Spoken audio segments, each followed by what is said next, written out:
অনেক নারী ভোটারই বলছেন এবারের নির্বাচনে আশা নিয়ে ভোট দেবেন তারা এবং যোগ্য কাউকেই নির্বাচন করবেন। যেহেতু আমরা একটা নির্বাচিত সরকার আমাদের বাংলাদেশে চাই, সেক্ষেত্রে আমাদের নারীদের জন্য যে সুযোগ সুবিধাগুলো আছে সেগুলো যেন আরেকটু স্বাধীনভাবে মুক্তভাবে করে দেওয়া হোক।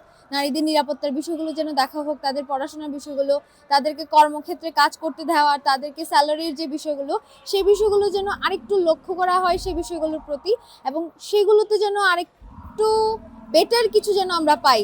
নারীদের উন্নয়ন, মেয়ে মানুষ যেন প্রতিষ্ঠিত হতে পারে, এটাই আমার নারী হিসেবে এটাই চাও।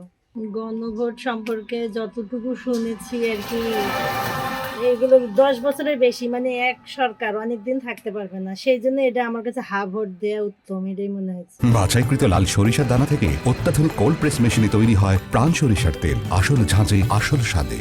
হ্যাঁ, ভালো লাগতেছে, ভোট অনেকেই চাইতে আসছে। আমাদের এখানে যতটুকু হয় প্রার্থী, মানে আমাদের যে যাকে আমরা দেব প্রার্থী তো অনেক আগের থেকে পরিচিত, প্রার্থী হিসেবেই দেব। সরকার তো সবাই আশা করে মানে অনেক ভালো, যে দেশ জনগণের উপকার করবে, নিজের যেন পকেট মানে ভারী না করে, অন্যদের উপকার করে, এমন সরকার সবারই মানে প্রাপ্য, সবাই চায়। কিন্তু সরকার যে হয় সে তো সবকিছু ভুলে যায়। সামনে নির্বাচন, মানে যে প্রার্থী ভালো হবে, মানে বিবেক বিবেচনা করিয়ে আমরা সেই প্রার্থীকে ভোট দেব, মানে যাদের দ্বারা আমরা সাহায্য সহযোগিতা পাবো, মানে দেশের কাজ কাম করবে, করবে, সেই রকম প্রার্থী দেখে আমরা ভোট দেব।